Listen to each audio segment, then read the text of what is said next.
तमाम तरक्कियों के बावजूद आज भी मुस्लिम समाज में लड़कियों को दुनियावी तालीम से दूर रखा जाता है। उन्हें महज दीनी तालीम तक ही सीमित रखा जाता है। लेकिन अगर इन बेटियों को मौका मिले तो ये अपनी काबिलियत से न केवल अपने माँ बाप बल्कि इलाके का नाम भी रोशन कर सकती हैं। कम से कम जैदपुर की नायला उबैद ने तो ये साबित ही कर दिया है। नायला ने यूपी बोर्ड की 10वीं के इम्तिहान में यूपी में 5वीं रैंक हासिल कर ऐसे माँ बाप को मैसेज दिया है जो लड़कियों को महज दीनी तालीम तक ही सीमित रखना चाहते हैं। बेटी बचाओ बेटी पढ़ाओ मुहिम के हिमायती नायला के पिता अबू उबैदा खुद एक मदरसा शिक्षक हैं और इन्होंने अपनी बेटी को महज मदरसे की पढ़ाई तक ही सीमित नहीं रखा, बल्कि बेटी को स्कूली शिक्षा के लिए प्रोत्साहित किया, जिसका नतीजा उनके सामने है। अबू उबैदा का कहना है कि बेटियों को पढ़ाने को लेकर हमें अपनी सोच बदलनी होगी। कहा जाए मुस्लिम समाज जो है उसमें बेटियों को पढ़ाने पर जोर नहीं दिया जाता है, क्या मानते हैं?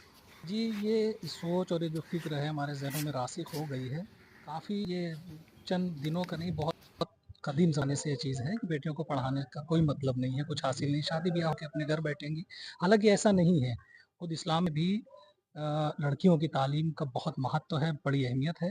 तो बच्चियाँ, बल्कि हमने ये देखा है अमूमन कि लड़कों से कहीं ज़्यादा अच्छी होती हैं पढ़ाई में, अगर उन पे मेहनत की जाए, तो लड़कों से अच्छे रिज़ल्ट मुरत्तब करती हैं और आगे बढ़ती हैं। बच्ची को पढ़ाई को लेकर के हम यही सोचा है कि बच्ची पढ़ाई के में और जिस लाइन में इसका ज़हन चलता है, जिधर इसका रुझान है, उसी लाइन में इसको आगे बढ़ाएँगे।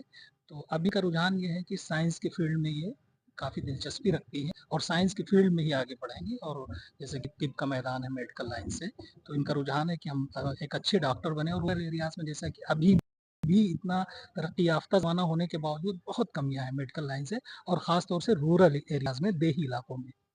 तो हमारा इरादा है कि हमारी बेटी इंशाअल्लाह आगे बढ़ेगी और न सिर्फ़ अपने इलाके का, मुल्क का, वालिदैन का, असातिज़ा का नाम रोशन करेगी, बल्कि तिब के मैदान में जो कमियाँ हैं, उसको पुरख़ुलूस तरीक़े से उसमें उन कमियों को दूर करने की कोशिश करेगी।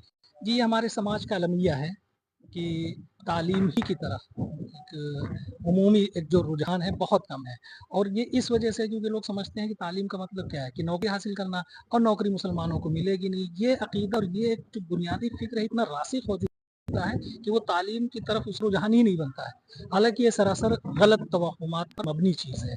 अगर इसमें ये समझें कि नहीं, जो अपनी मेहनत है, कोशिश है और तालीम, इल्म या तालीम का ये एक ज़िंदगी का गुज़ारने का एक बेहतरीन एक दस्तूर है, उससे हमको मिलता है। सिर्फ़ यही नहीं कि हमको नौकरी नहीं मिलेगी, तालीम की क्या ज़रूरत है। एक बेहतरीन हम इंसान बन सकते हैं अगर तालीम के ज़ेवर से आरास्ता होंगे, तो हमारे समाज में ये चीज़ रासिख़ हो गई है। अब इस फ़िक्र को अपने से जो एक लबादे की तरह ओढ़ लिया है, इसको हमको दूर, इसको फेंक उतार के ये चूल्हा हमको फेंकना पड़ेगा और तालीम के मैदान में आगे बढ़ना पड़ेगा। तभी जाके हम दुनिया की जो तरक्की याफ़्ता कौमें हैं, उनके शाना बशाना हम खड़े हो सकते हैं। एक स्लोगन चलता है बेटी बचाओ बेटी पढ़ाओ, इसको लेकर क्या कहेंगे? यहाँ तो आपने साबित कर दिया। जी, तो बेटियाँ बेटों से कहीं ज़्यादा हुनरमंद होती हैं, डेडिकेटेड होती हैं, तालीम की लाइन से संजीदा होती हैं। बेटियों पे अगर मेहनत की जाए बेटों की तरह, तो वो बेटों से भी कहीं आगे वो निकल सकती हैं तालीम के मैदान में।